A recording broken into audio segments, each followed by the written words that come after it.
Ohayo gozaimasu. Ohayo gozaimasu. C'est toujours important de checker. Et oui, tous ces confinements m'ont pas mal donné envie de voyager, de découvrir le monde.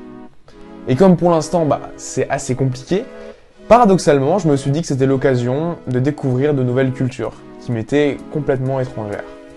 Et c'est justement comme ça que j'ai eu l'idée d'apporter du nouveau contenu à cette chaîne YouTube en vous proposant une nouvelle série Partage un pays. Le concept a rien de révolutionnaire, mais je pense pouvoir créer quelque chose d'assez sympa. Chaque épisode donc se consacrera à un pays, avec une première partie histoire, assez vulgarisée, et une seconde sur la situation actuelle du pays, avec ses points forts et ses points faibles. Et donc, vous l'avez sûrement compris, le premier épisode se consacrera au Japon. Alors pourquoi le Japon? Déjà parce que je fais ce que je veux. Non, plus sérieusement, parce que c'est un pays qui suscite autant d'admiration que de crainte finalement, et qui a beaucoup de choses à dire.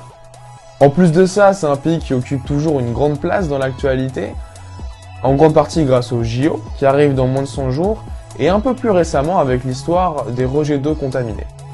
C'en est fini de l'intro, maintenant on passe au premier épisode de Partage un pays. Malgré la petite distance qui le sépare de son voisin chinois, le Japon a longtemps été recentré sur lui-même. Et d'ailleurs, c'est ancré dans les gènes, alterner les périodes d'ouverture et de fermeture, c'est ça, le modèle japonais. Par exemple, en 1636, les Japonais avaient l'interdiction de quitter l'archipel. J'ai réalisé une petite chronologie que je placerai en fin de vidéo, que vous pourrez regarder en détail en mettant sur pause ou en faisant une capture d'écran. Mais je voulais quand même revenir en détail sur quelques points historiques qui ont fait l'histoire du Japon. Si on devait donner un point de départ à l'histoire du Japon, ce serait lors de la préhistoire avec l'époque Jomon. Pour savoir, le Japon n'a pas connu de néolithique. L'époque Jomon commence à y environ 13 000 ans avant Jésus-Christ jusqu'à moins 400, et cette période est caractérisée par l'essor des chasseurs-cueilleurs et de la poterie, et également, alors c'est une histoire légendaire, mais il y a en moins 660 avant Jésus-Christ, la fondation du Japon serait intervenue grâce au premier empereur Jinmu, qui est donc une histoire légendaire, parce que Jinmu serait le descendant de la déesse du soleil, Amaterasu. Jinmu est le premier empereur japonais, donc selon les mythes, mais cette lignée justement perdure encore aujourd'hui. Il existe en tout 126 empereurs japonais, dont l'actuel depuis 2019, Naruhito. Autre point majeur dans l'histoire du Japon, c'est le temps d'Edo, qui s'étend de 1603 à 1853. Pour vous dire. Edo est l'ancien nom de Tokyo, et pour résumer cette période, il y a eu la fermeture et l'urbanisation du pays, l'interdiction du christianisme et le développement de l'art et du théâtre. Ouais, je sais, on est passé de moins 400 à 1600 en 2 secondes. Mais t'inquiète, on marche comme ça ici. Autre période assez bien connue en Occident, dans l'histoire du Japon, c'est l'ère Meiji, qui va de 1868 à 1912, et on retient notamment la victoire sur Taïwan et la Corée. Et oui, parce que la Corée n'a pas toujours été séparée en deux entre celle du Nord et celle du Sud, mais elle a longtemps appartenu aux Japonais, jusqu'à la fin de la Seconde Guerre mondiale, mais ça on le verra un petit peu plus tard. Par la suite, pour la Seconde Guerre mondiale, le Japon s'est rallié à l'Allemagne et à l'Italie pour former l'Axe, jusqu'à sa défaite, et les 2 bombardements d'Hiroshima et Nagasaki. Alors, 76 ans après la fin de la guerre et des 2 bombardements, où en est le Japon?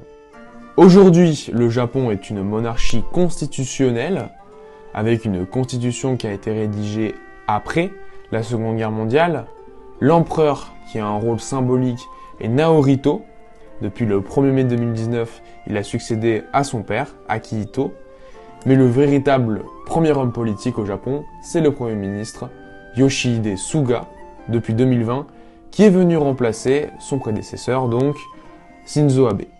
Voici également quelques statistiques intéressantes sur le Japon en 2021. Pour les analyser avec un peu plus de détails, je vous laisse mettre sur pause. Quels sont donc les points forts et les points faibles du Japon?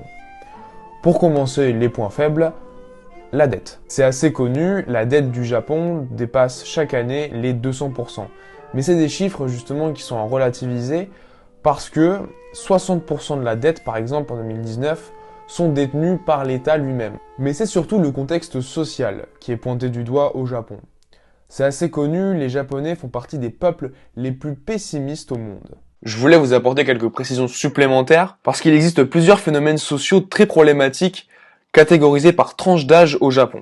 Les plus âgés sont victimes de ce qu'on appelle le kodokushi, la mort solitaire en français. Les kodokushi sont des personnes en fin de vie, privées d'activité et de tout lien social. L'exemple le plus célèbre date de 2010, lorsqu'une personne a été retrouvée à son domicile complètement momifié. L'homme était supposé être le plus vieux du Japon, mais sa famille avait dû avouer que ce dernier était mort depuis près de 30 ans, mais qu'il ne l'avait pas déclaré pour continuer à toucher les pensions de retraite.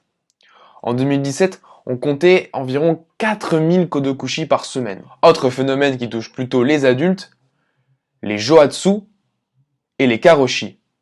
Pour ce qui concerne les karoshi, on en compte entre 300 et 400 par an. Et pour finir, je souhaitais aussi vous parler des hikikomori, c'est-à-dire les exclus de la société qui se privent de tout lien social pour éviter les pressions extérieures. Ce sont en général les 15-29 ans et on en comptait entre 200 000 pour les moins pessimistes jusqu'à 1 million lors des années 2000.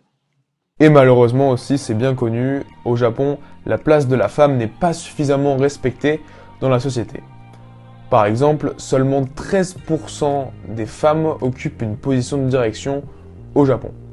Et enfin, les points forts, et forcément le taux de chômage qui est très faible au Japon, toujours aux alentours des 2%, même si là aussi, c'est des chiffres à relativiser parce que c'est souvent des emplois précaires et pas souvent valorisants. Son soft power également avec les mangas et sa culture, qui explique notamment la fascination que peuvent avoir les Français pour le Japon. La France fait par exemple partie de ceux qui achètent le plus de mangas. Et le civisme japonais est également très réputé. Là-bas, les Japonais s'excusent tout le temps, le métro est toujours clean, avec le Shinkansen, l'équivalent du TGV en France. Et également la criminalité qui est très bien gérée au Japon. Par exemple, en 2019, il existait 3 crimes pour un policier au Japon, contre 15 en France. Au niveau de la criminalité, ceux qui sont le plus connus au Japon, ce sont les Yakuza. Pour plus d'informations, vous avez un lien dans la description de la vidéo. Et bien sûr, pour finir, j'étais obligé d'en parler, sinon c'est pas drôle, la Covid-19 au Japon. J'ai fait un petit graphique en comparaison avec les chiffres de la France qui sont sortis récemment. Comme ça, voilà, on en parlait, c'est réglé. C'en est tout pour cette vidéo. J'espère qu'elle vous a plu et qu'elle vous a motivé à aller vous intéresser un peu plus au Japon.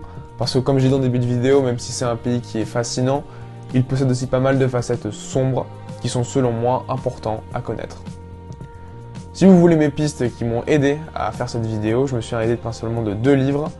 Le Japon, un modèle en déclin, et Les leçons du Japon, un pays très incorrect. Tant qu'à nous, avant de se retrouver pour partager de nouvelles choses, je vous dis matane. Pas besoin de vérifier, là je l'ai, nickel.